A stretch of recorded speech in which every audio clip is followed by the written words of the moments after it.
हमने यहाँ तक देख लिया था कि इनके इफेक्ट क्या क्या होते हैं, ठीक है। और आगे हम देखने जा रहे हैं कल्चरल इवोल्यूशन होगा, ठीक है। जब भी सोशल कल्चर इश्यूज रहेंगे तो जो सांस्कृतिक विकास है इसके ऊपर इसका नेगेटिव इम्पैक्ट आएगा, क्योंकि अगर लोगों के बीच में झगड़ा है, लोगों के बीच में तनाव है, तो संस्कृति का विकास प्रॉपर तरीके से हो ही नहीं पाएगा, ठीक है जी। तो ये चीज़ें रहती हैं।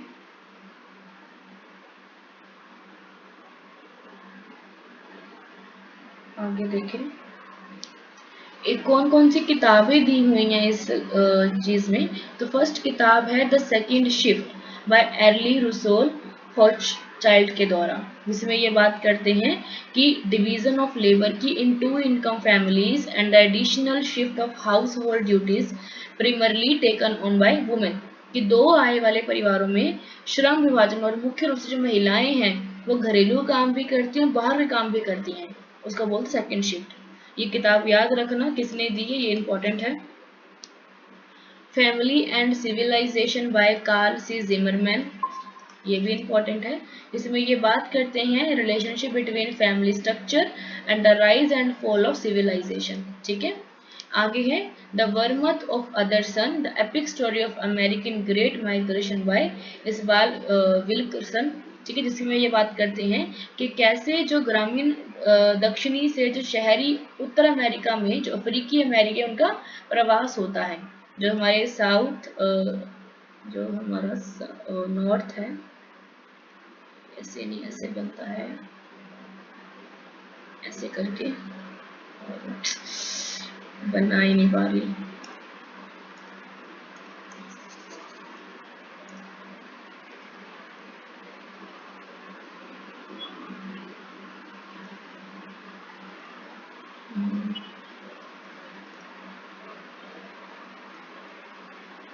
जो नॉर्थ अमेरिका है, साउथ अमेरिका है, जो हमारा साउथ अफ्रीका भी है, ठीक है, वो उसी इन दोनों से ही जो नॉर्थ अमेरिका में जाते हैं लोग, इनके प्रवास की बात करता है अपनी किताब में, ठीक है। आगे strangers in their own land anger and mourning on the American right by Arlie Russell Hochschild, ठीक है। इनकी दूसरी किताब आ गई। इसमें ये क्या बात करते हैं कि जो cultural divide in American through the lens of political and social change, कि जो कल्चर उसको डिवाइड करते हैं with the help of political and social change के माध्यम से, कि समाज चेंज हो रहा है तो धीरे धीरे जो हमारा कल्चर वो भी चेंज हो रहा है। आगे है pedagogy of the oppressed by Paulo Freire, ठीक है। इसमें ये बात करते हैं कि जो discuss the role of education in liberating oppressed population, कि उत्पीड़ित आबादी को मुक्त करने में शिक्षा की भूमिका पर चर्चा करते हैं अपनी किताब में। आगे है स्पेज inequalities children in American school by Jonathan Kozol. इसमें ये बात करते हैं कि कैसे जो हमारे अमेरिकन स्कूल्स हैं वहाँ पे एजुकेशन को लेकर डिसेबिलिटीज़ हैं, कि जो गोरे लोग हैं उनको एजुकेशन में मेरिट मिलती है, उनको मतलब अच्छे मार्क्स मिलते हैं, पढ़े लिखे जाते हैं, बट जो बाकी लोग हैं पढ़ लिख नहीं पाते हैं, जो काले लोग रहते हैं। आगे द फेमाइन मस्किट, ठीक है, और किसने लिखा है, द बेटी फ्रीडर ने, ठीक है। और इसमें ये बात करते हैं कि dissatisfaction of women in 1950 and 60 due to restrictive gender rules, कि जो अपने फीमेल होने के ऊपर उनको थोड़ा सा असंतोष था, क्योंकि उस टाइम के ऊपर जो वुमेन्स थे उनकी हालात बहुत खराब थे, ठीक है। आ गया जेंडर ट्रबल, ये काफ़ी इंपॉर्टेंट बुक है, याद रखना। ये लिखी थी जूडिथ बटलर ने। इसमें ये बात करते हैं gender and challenges traditional notion of gender identity, कि जो हमारे लिंग की अवधारणा की जांच करता है। सेकंड, लिंग पहचान की पारंपरिक जो अवधारणाएं हैं इनको चुनौती देता है। आगे है the new Jim Crow mass incarceration in the age of colour blindness by Michelle Alexander, ठीक है। इसमें ये क्या बात करते हैं कि जो discuss systematic racism inherent in US criminal justice system, कि जो लोग काले हैं उनको ज़्यादा सजा देते हैं, उनको फांसी दे देते हैं, बट जो गोरे लोग हैं और उन्होंने मर्डर किया है तो उनको सिर्फ 10 साल की या 5 साल की जेल होती है, ठीक है। आगे है अर्ली रूसेल हॉस्चेल्ड ने कौन सी कोटेशन दी है, the second shift revealed the struggle for the very soul of family life, कि दूसरी पारी ने पारिवारिक जीवन की आत्मा के लिए संघर्ष को उजागर किया है। ठीक है। आगे है कार्ले द जिमरमैन, इन्होंने क्या बोला है, the family is the nucleus of civilisation. Isabel Wilkerson ने क्या बोला है, there are few misfortune in this world that you can not turn into a song. इस दुनिया में बहुत कुछ दुर्भाग्य ऐसे हैं जिन्हें आप गीत में नहीं बदल सकते। एर्ली रूसो हॉस्टिड ने क्या बोला है कि सहानुभूति की दीवारें हमें दूसरों की भावनाओं और जरूरतों के प्रति उदासीन महसूस कराती हैं। ठीक है। आगे है प्लाउ फेरी, ये बात करते हैं एजुकेशन की। Education either function as an instrument which is use to facilitate integration of the younger generation into the logic of the present system and the bring about conformity or in the become the practice of freedom. शिक्षा या तो एक साधन के रूप में कार्य करती है जिसका उपयोग युवा पीढ़ी को वर्तमान प्रणाली के तर्क में एकीकृत करने और अनुरूपता लाने के लिए करा जाता है, यह स्वतंत्रता का अभ्यास बनाता है। जोनाथन काजोल क्या कहते हैं कि हमारे समाज में बच्चों को महत्व नहीं दिया जाता और कुछ जगह पे तो उन्हें देखा भी नहीं जाता। बेटी फ्रीडन क्या कहते हैं, no woman gets an orgasm from shining the kitchen floor, कि रसोई के फर्श को चमकाने से किसी भी महिला को संभोग सुख नहीं मिलता है, ये अपनी कोटेशन में लिखते हैं। ठीक है। आगे है Betty Friedan, no women, okay, Judith Butler के बोलते हैं किलिंग कोई ऐसी चीज नहीं है जो कोई है, ये वह चीज है जो कोई करता है, ये कार्य होने के बजाय करना है। ठीक है, ऐसे करके कुछ लाइन बोलते हैं। आगे हैं एग्जेंडर, इनकी कुछ कोटेशंस हैं। सामूहिक कारावास की प्रणाली रंग बिरंगे लोगों को सड़कों से हटाने, उन्हें पिंजरों से बंद कराने और फिर उन्हें स्थायी रूप से दिव्यतीय श्रेणी की स्थिति में छोड़ने के लिए आश्चर्यजनक दक्षता के साथ काम करती है। ठीक है। आगे है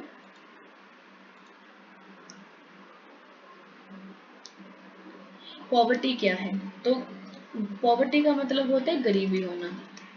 ठीक है, कि आपके पास जो एक मैक्स मिनिमम प्राइस रहते हैं, जैसे सपोज करो मिनिमम प्राइस है किसी बंदे की रोज की जो कमाई 500 रुपये है। ठीक है, और उससे भी कम उसको दी जा रही है, मतलब कि उसको 100 रुपया दिया जा रहा है रोज का, तो ये गरीबी है कि आपकी जो लिमिट रखी हुई है उससे कम का पैसा आप कमा रहे हो, दैट इज कॉल्ड पॉवर्टी, गरीबी। ठीक है। पॉवर्टी एक ऐसी स्थिति है जहां पे कोई व्यक्ति अपनी जो खाने के लिए, रहने के लिए, सोने के लिए, अपने पानी के लिए, हेल्थ के लिए इतने अच्छे उसके पास पैसे नहीं होते कि सभी चीजों को वो मैनेज कर सके। ठीक है, इसमें भोजन, सुरक्षित पेयजल, स्वच्छता, सुविधाएं, स्वास्थ्य, आश्रय, शिक्षा, सूचना सहित बुनियादी मानवीय आवश्यकताओं की गंभीर अभाव होता है, जो कि वो अपनी नेसेसरी जो चीजें होती हैं उनको अभी वो बाय नहीं कर सकता। ठीक है।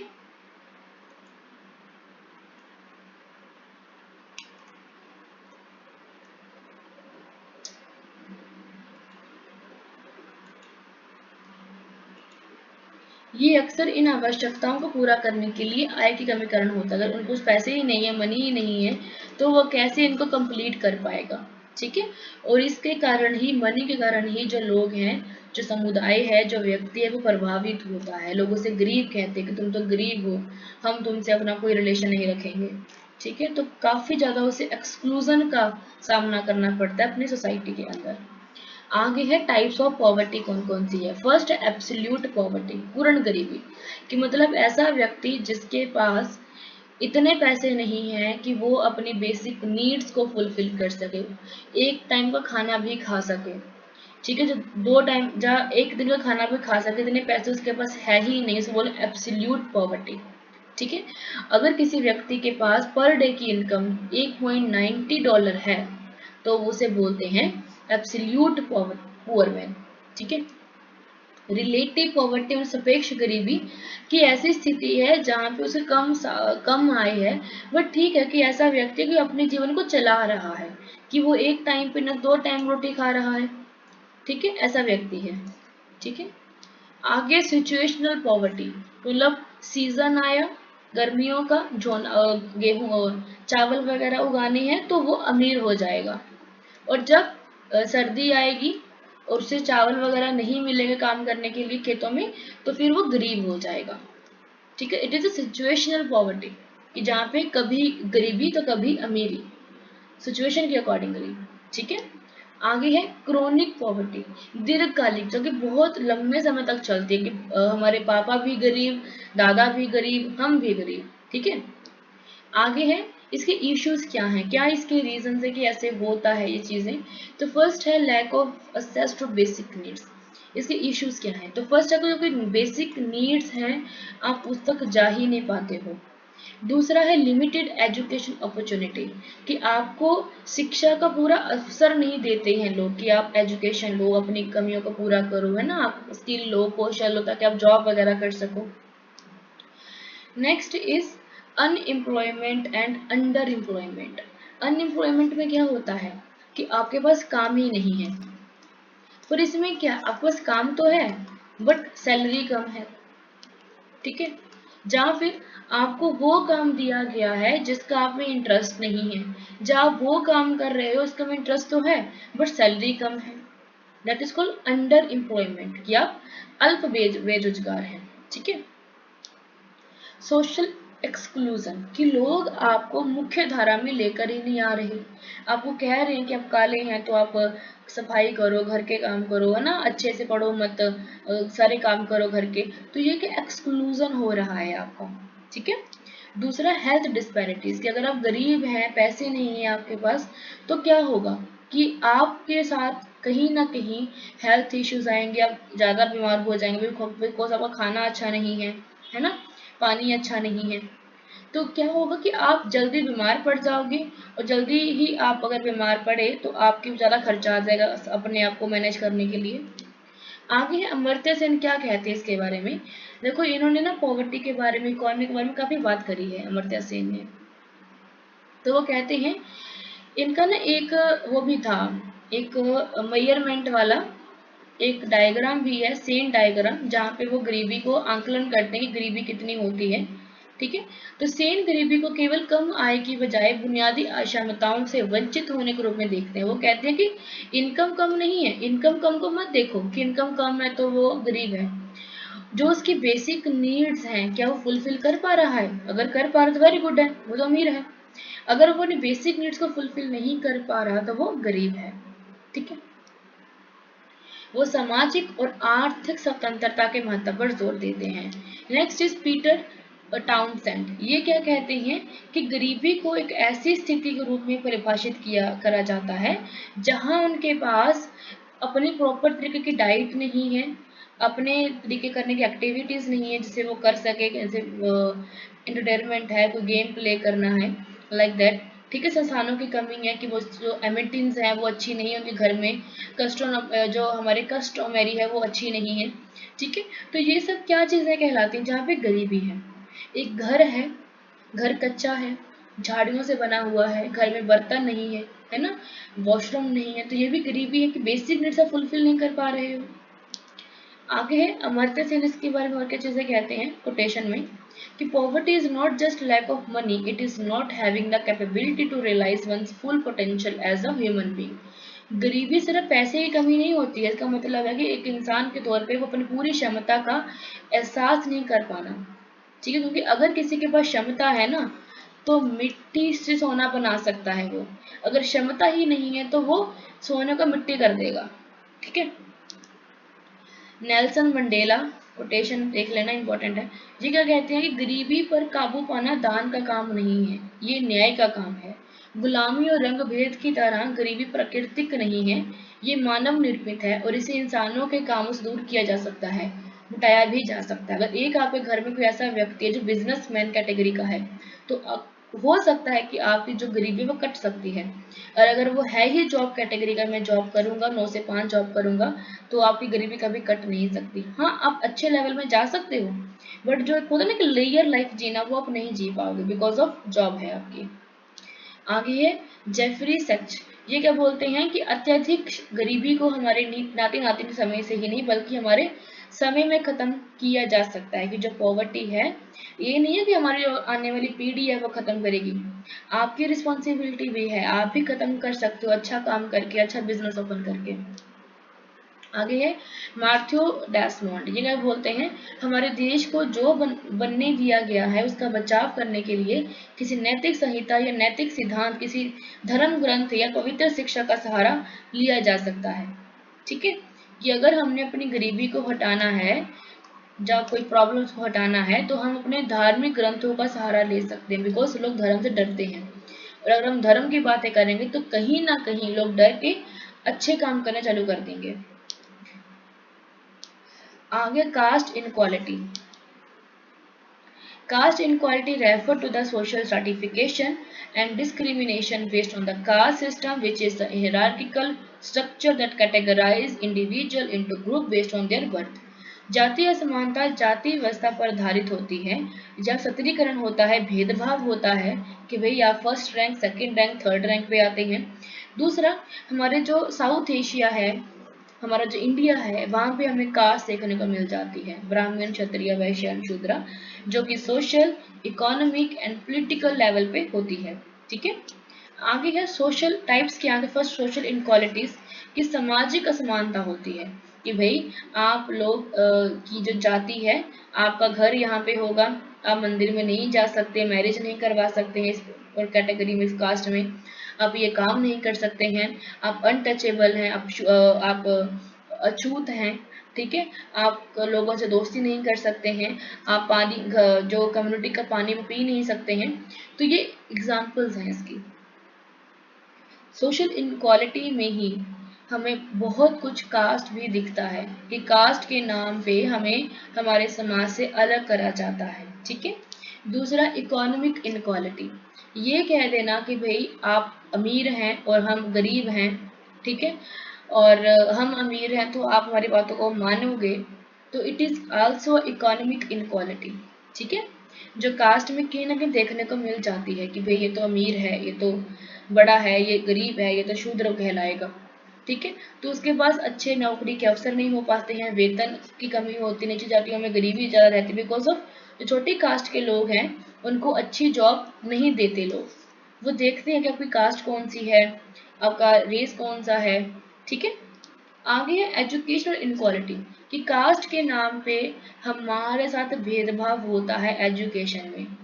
पहले क्या था कि शूद्र लोगों को एजुकेशन प्रोवाइड नहीं थी, और आज के टाइम पे क्या है कि शूद्रों को 60% का कट ऑफ है, और जो जनरल कैटेगरी वाले हैं इनका 93% का कट ऑफ है। It is what it is also inequality. ठीक है, तो एजुकेशनल इनक्वालिटीज़ में हमें क्या क्या चीज़ें देखने को मिलती है कि जहाँ पे कम लोग इनरोलमेंट देते हैं, क्योंकि शूद्र लोग हैं वो ज़्यादा इनरोलमेंट नहीं करेंगे, बिकॉज लोग उनको रखेंगे नहीं अपने स्कूल में। जो हायर ड्रॉप रेट रहता है, बिकॉज अगर घर में किसी परिवार मेंबर की डेथ होगी, तो जो गरीब घर के लोग होते, बच्चे होते हैं, उनको घर संभालना पड़ता है। ठीक है, पॉलिटिकल इनक्वालिटी रहती है कि जो लोग निम्न जाति के लोग हैं उनको अच्छे से प्रतिनिधित्व नहीं मिलता है समाज में, पॉलिटिकल पार्टीज में। उनको बोलते हैं कि तुम किस खेत की मूली हो, है ना, तुम तो गरीब हो, तुम तो छोटी कास्ट की हो, तुम्हारी बात हम क्यों माने। ठीक है, ऐसे करके चीज़ें चलती रहती हैं। जैसे कि अम्बेडकर जी जब एक पॉलिटिकल पार्टी में गए थे, तो यही चीज़ उनको देखनी पड़ी थी कि जो उनके वहाँ के लोग थे उनकी बात को मानते नहीं थे, बिकॉज कहते थे कि तुम छोटी कास्ट के हो, हम तुम्हारी बात को क्यों माने।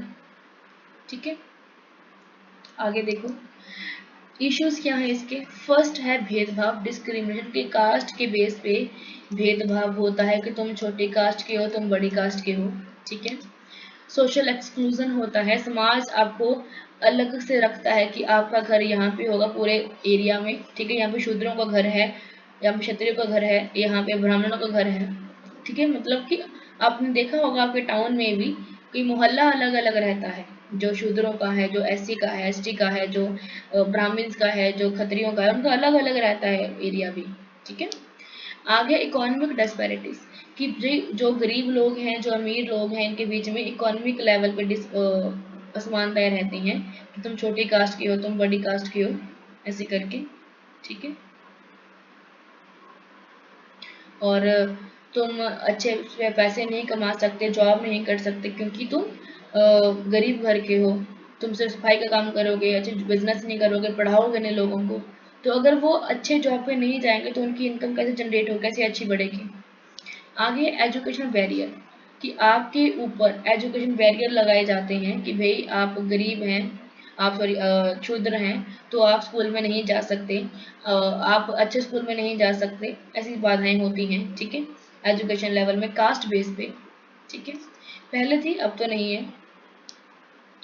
आगे पॉलिटिकल मार्जिनलाइजेशन, राजनीतिक हाशिए पे होना, ठीक है, इसमें क्या है कि राजनीति लेवल पे ये देखना कि भाई जो शूद्र हैं, सिर्फ चीज़ें बार बार घूम फिर कर आएंगे यहाँ पे कि शूद्र हैं वो ज़्यादा पार्टिसिपेट नहीं करेंगे हमारे सिस्टम में, पॉलिटिक्स में, ठीक है, जो अपर कास्ट के लोग हैं वो इसमें पार्टिसिपेट करेंगे, ठीक है।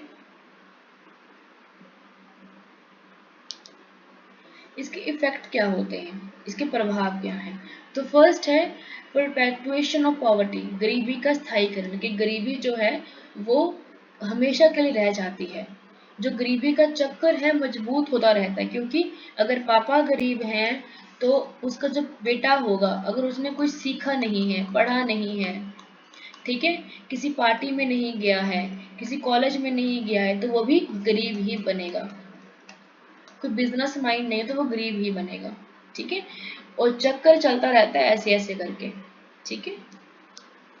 सोशल टेंशन एंड कन्फ्लिक्ट्स, सामाजिक तनाव और संघर्ष, इसमें क्या होता है कि लोग जो चीज़ें हैं कि जैसे कास्ट बेस के नाम पे भेदभाव होता है, भ्रष्टिकार होता है, लोगों का अशांति रहती है, लोगों के बीच में संघर्ष रहता है, जैसे आपने देखा होगा एसटी और जो जनरल कैटेगरी वाले बच्चे, इनके बीच में संघर्ष रहता है, क्योंकि इनको कहीं ना कहीं इनको ज़्यादा कट ऑफ मिलता है, इनको कम कट ऑफ मिलता है, ठीक है। तो ये काफ़ी चीज़ें हैं जो हमें दिखाई देती हैं, हमारे समाज में भेदभाव रहता है, सामाजिक तनाव रहता है, झगड़ा रहता है। और सेकंड एक और चीज़ें हैं कि जो ब्राह्मण लोग हैं वो इनके घर में नहीं जाते हैं, इनके घर जाकर पाठ पूजा नहीं करते हैं, इनका छुआ पानी नहीं पीते हैं, ठीक है, सब संघर्ष और हिंसा का कारण बनता है। आगे है साइकोलॉजिकल इम्पैक्ट, कि माइंड पे, दिमाग के ऊपर असर पड़ता है कि भाई ये लोग ना गरीब हैं, ये लोग ना शूद्र हैं, ये लोग ना गंदे हैं, ये लोग ना बुरे हैं, तो धीरे धीरे आपके मन में ना चीज़ें बैठ जाती हैं। एंड जब भी आप किसी को देखते हो कि भाई ये वो इंसान है अच्छा है ना, बुरा इंसान है ना, गलत इंसान है, तो आपके मन में वो चीज़ें बैठ जाती है और फिर वो आपके जाती है आपके जनरेशन के अंदर, बेटा ये ना बुरे इंसान है, इनसे नहीं बात करनी है ना, बुरे इंसान, इनसे ऐसे नहीं करना, ऐसे वैसे नहीं करना, ठीक है। आगे है हिंडर नेशनल डेवलपमेंट, अगर कास्ट बेस पे इनक्वालिटीज रहती हैं तो जो नेशन की डेवलपमेंट है वो कहीं ना कहीं खराब होगी, उसमें कहीं ना कहीं बाधा आएगी, क्योंकि चीज़ें क्या हैं कि आप अपने समाज को, आप अपने जो कास्ट है उसके नाम पे लोगों को जोड़ ही नहीं रहे हो, उनको तोड़ रहे हो कि तुम ब्राह्मण हो, तुम क्षत्रिय हो, तुम वैश्य, तुम शूद्र हो, अलग अलग हो, ठीक है। थिंकर्स क्या बोलते हैं इसके बारे में, बी आर अम्बेडकर जी क्या कहते हैं कास्ट के नाम पे, कि leading figure in the right against caste discrimination in India, Ambedkar defined caste as an enclosed class and worked extensively toward the upliftment of the Dalit, formerly known as the untouchables. वो कहते हैं भारत में जातिगत भेदभाव के खिलाफ लड़ाई में अग्रणी व्यक्ति अम्बेडकर ने जाति को एक बंद वर्ग कहा है, जो अपने आप में सिमटा रहता है, जो ओपन नहीं होता है, ठीक है, अपने आप को अच्छा नहीं बनाता है, डेवलप नहीं करता है, अपने अपनी कास्ट में ही रहता है कि अब शादी अपनी कास्ट में करेंगे, बाहर नहीं करेंगे, ठीक है। आगे है इन्होंने बुक लिखी थी एनिहिलेशन ऑफ कास्ट, जहाँ पे ये कास्ट की बात करते हैं, कास्ट को हटा दो, कास्ट बुरी चीज़ है। इनकी कोटेशन है कि caste is a nation, it is a state of a mind, जाति एक धारणा है, ये मन की एक अवस्था है, ठीक है। अरुंधति रॉय ने क्या बोला है अपनी किताब, इनकी किताब है the doctor and the saint, जिसमें ये बात करते हैं जो अम्बेडकर जी उनके आइडियाज़ को ही। इनका कोटेशन है caste is the real curse of India, कि जाति ही भारत का वास्तविक अभिशाप है। गेल ओमवर्ल्ड क्या कहते हैं कि किताब है दलित एंड द डेमोक्रेटिक रेवोल्यूशन, जिसमें ये अम्बेडकर जी उनके जो मूवमेंट्स उनके बारे में बात करते हैं। ये कोटेशन है कि caste has been the most important factor in shaping the socio economic fabric of Indian society, कि भारतीय समाज के सामाजिक आर्थिक ताने बाने को आकार देने में जाति सबसे महत्वपूर्ण कार्य कर रही है। आगे आनंद टेल तुम बड़े, ये किताब का जो नाम है वो है the resistance of caste, the Khairlanji murders and India's hidden अपार्टहेड।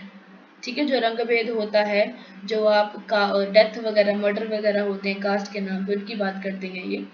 इनका कोटेशन है caste in India's hidden apprehend, कि जाति भारत का छिपा हुआ रंग भेद है।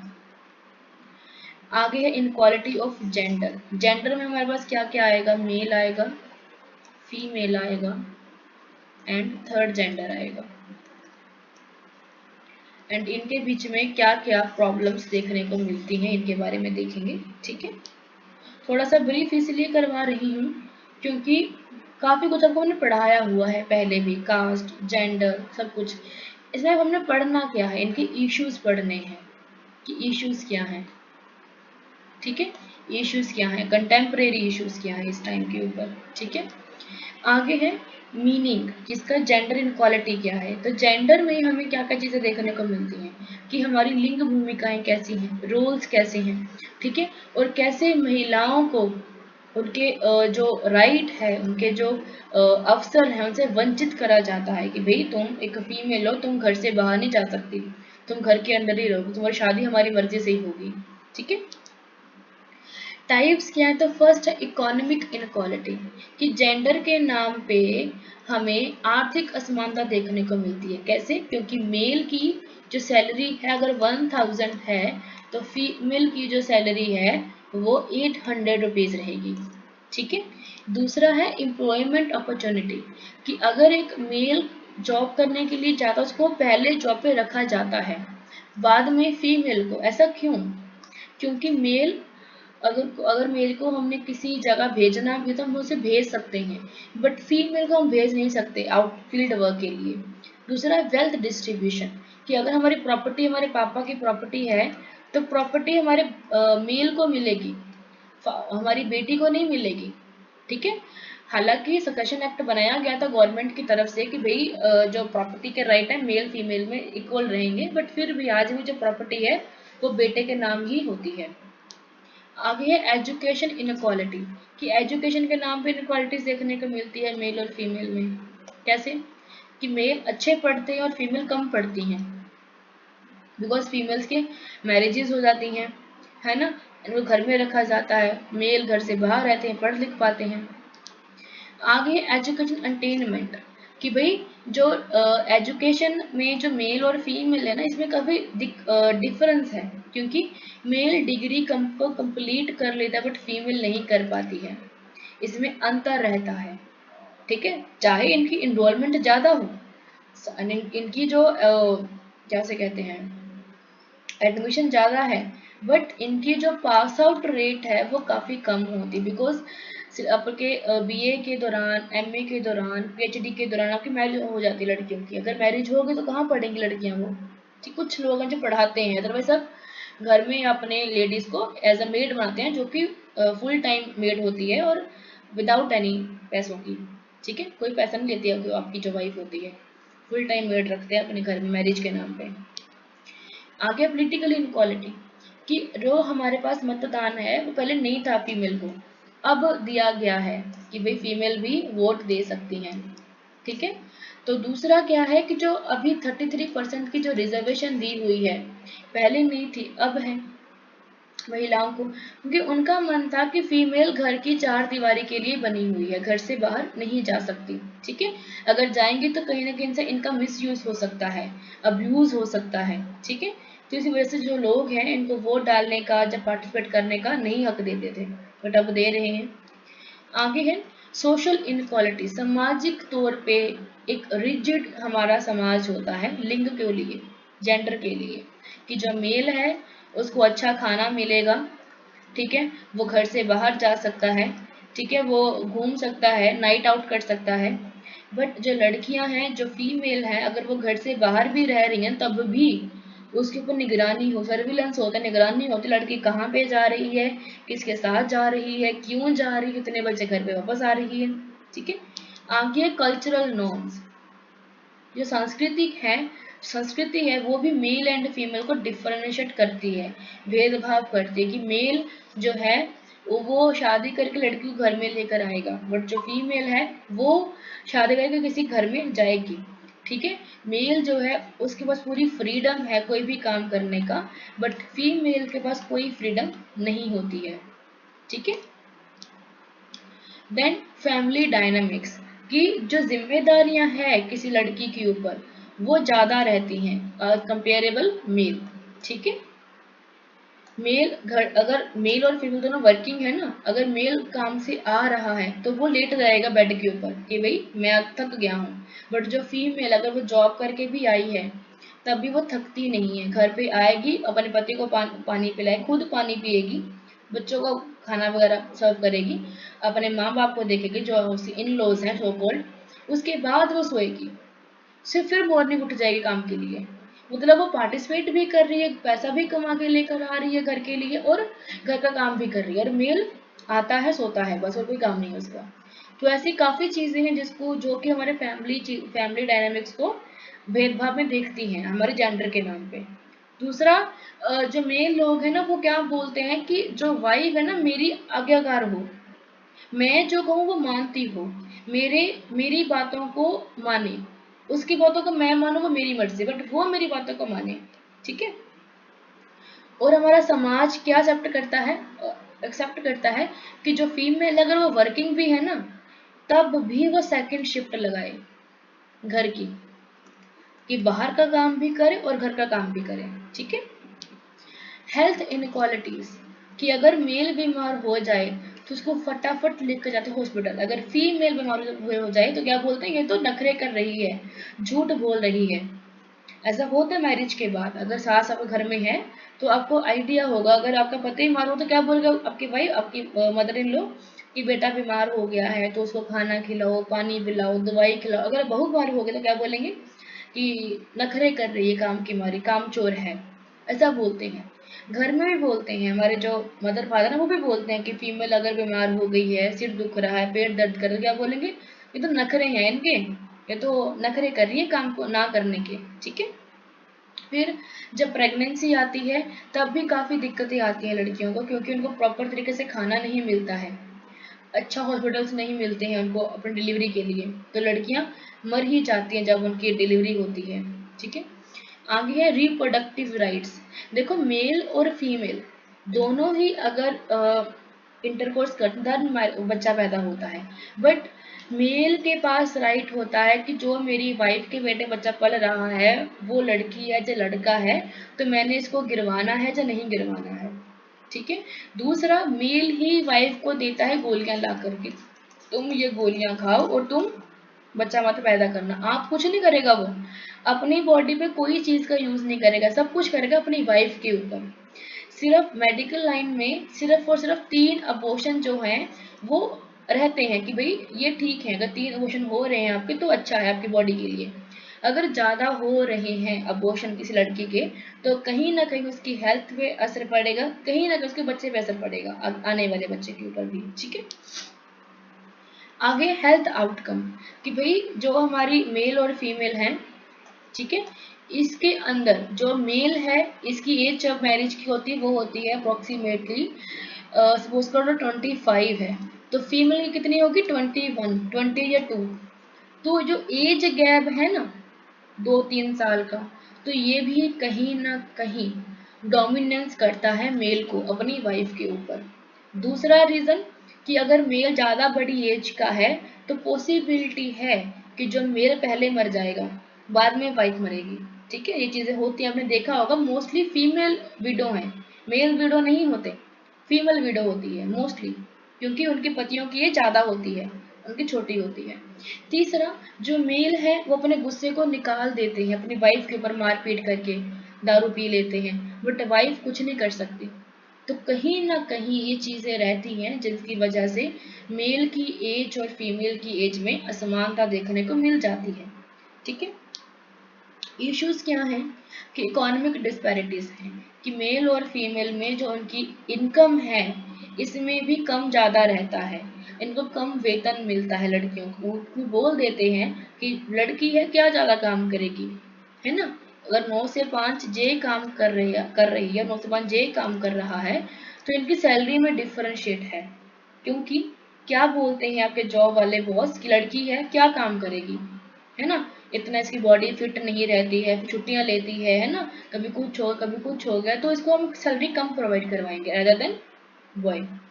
ठीक है। आगे एजुकेशनल बैरियर्स, हमारी सोसाइटी ही गर्ल और जो बॉय है इनके बीच में जो एजुकेशन है इसमें बैरियर लगा देती है कि भाई जो गर्ल है वो घर पे रहेगी, घर के सारे काम सीखेगी, उसने अगले घर जाना है। जो लड़का है वो घर से बाहर रहेगा, पढ़ेगा लिखेगा, क्योंकि उसको घर में लड़के को लेकर आना है।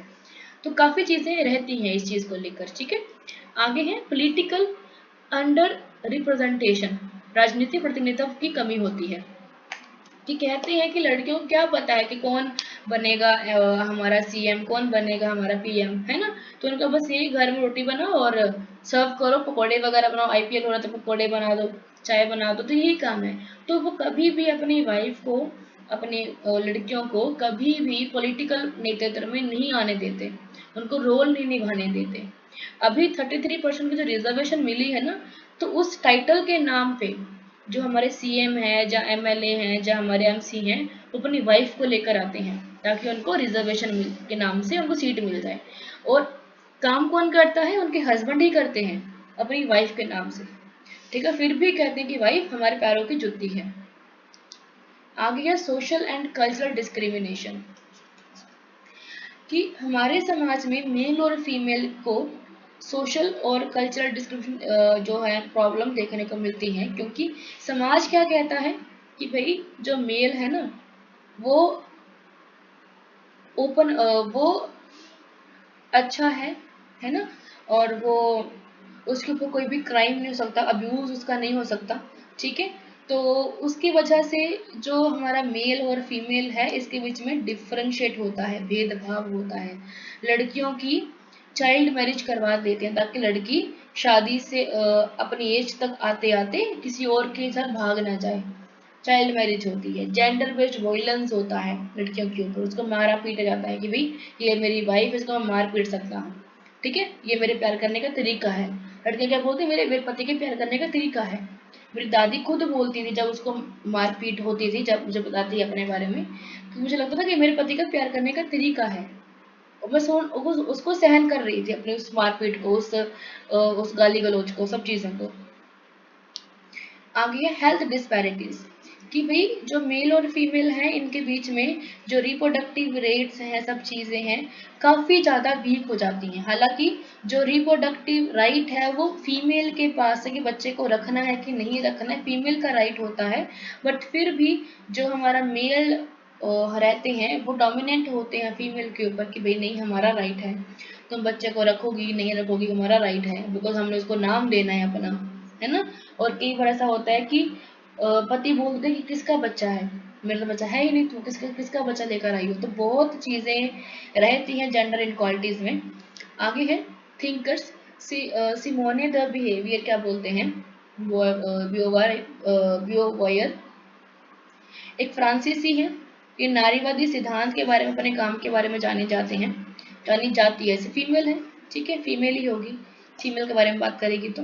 द सेकंड सेक्स में ये बात करती है, इनकी किताब का नाम सेकंड सेक्स है, याद रखना ये इम्पोर्टेंट है।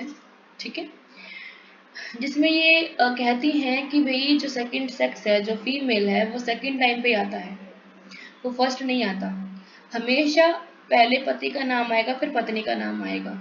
ठीक है। इनकी कोटेशन है, कोई महिला पैदा नहीं होती बल्कि बन जाती है। कोई मेल कोई फीमेल पैदा नहीं होती, बन जाती, वो उसे बनाया जाता है कि तुम एक फीमेल हो, तुमने ये काम करने हैं, ये काम करने, ये काम कर, तुम्हें चुन्नी लेकर रखनी है, मुंह को ढक के रखना है, कपड़े अच्छे पहन के रखने हैं, बड़ों से अच्छे से बात करनी है, लड़कों से बात नहीं करनी। अच्छा लड़का लोग खुद समझ लड़के से बात करता रहे, कोई टेंशन नहीं है, लड़की ना बात करे। ठीक है। हमारे समाज में अगर कोई लव स्टोरी लगी है पता किस लड़के की, तो घर वाले बड़े खुश हैं, हमारी भाभी आ गई, बहू आ गई। और अगर लगी है पता लड़के की लव स्टोरी, तो क्या बोलेंगे, ये कलमुही है, ये तो बुरी संगत का असर है, इसने हमारी पगड़ी को दाग लगा दिया है। लड़का लड़की में इतना फर्क है आज भी हमारे समाज में। आगे है बीटी फ्रीडन, ठीक है। ये बात करते हैं कि अमेरिकी नारीवादी लेखिका हैं जो कि इन्होंने अपनी किताब लिखी है फेमिन मस्किट, ठीक है, और जिसमें ये नारीवादी जो आंदोलन हो रहे हैं उनके बारे में बात करती है कि वो उनकी जो कोटेशन है वो ये है कि समस्या जिसका कोई नाम नहीं है, जो केवल एक तथ्य है कि अमेरिकी महिलाओं को उनकी पूर्ण मानवीय क्षमताओं तक बढ़ने से रोका जाता है, ठीक है। जूडिथ बटलर हैं, इन्होंने क्या कहा है कि समकालीन दार्शनिक हैं और लिंग सिद्धांतकार के ऊपर काम करते हैं जो हमारी नारीवाद इसके बारे में बात करते हैं। जेंडर ट्रबल इन्होंने किताब लिखी है, याद रखना जेंडर ट्रबल वाला इम्पोर्टेंट है। तो लिंग कोई ऐसी चीज नहीं है जो कोई है, ये कोई ऐसी चीज है जो कोई करता है, ये कार्य होने के बजाय करना है। मैंने पहले पढ़ चुके हैं इनके बारे में मेरे ख्याल से। आगे है गोलीरा स्टेनिम, ये क्या बोलते हैं, समानता के लिए महिलाओं के संघर्ष की कहानी किसी एक नारीवादी या किसी एक संगठन की नहीं है, बल्कि उन सभी के सामूहिक प्रयासों की है जो मानवाधिकारों की परवाह करते हैं, ठीक है।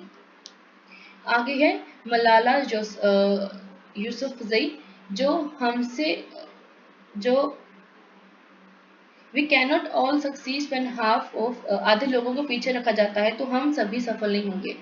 जब हमसे आधे लोगों को पीछे रखा जाता है तो हम कभी सफल नहीं हो सकते हैं, ठीक है। आगे है रीजनल, ठीक है। रीजनल क्या है, क्षेत्रीय है, कि क्षेत्रवाद होना, कि तुम तो नॉर्थ ईस्ट नॉर्थ इंडियन हो, तुम साउथ इंडियन हो, है ना, तुम गुजराती हो, तुम पंजाबी हो, तुम हरियाणवी हो, तुम मलवई हो। तो ऐसे कोई क्षेत्रवाद निकालना लोगों के बीच में, उनके बीच में भेदभाव करना, है ना, महाद्वीप के ऊपर, देश के नाम पे, संस्कृति के नाम पे, अर्थव्यवस्था के नाम पे, राजनीति के नाम पे, भूगोल के नाम पे, कि भाई तुम इस जगह के वसनीक हो, तुम तो पुअर हो, है ना, तुम तो पिछड़े हुए लोग हो, हम यहाँ के हैं, बेंगलोर के हैं, हम तो ज़्यादा मॉडर्न हैं, हम स्मार्ट सिटी में रहते हैं, ना, ऐसे करके भेदभाव करना, it is a regional issue, ठीक है। रीजनल इनक्वालिटी रीजनल इशू होता है, ठीक है। बाकी हम कर लेंगे मंडे को, ठीक है।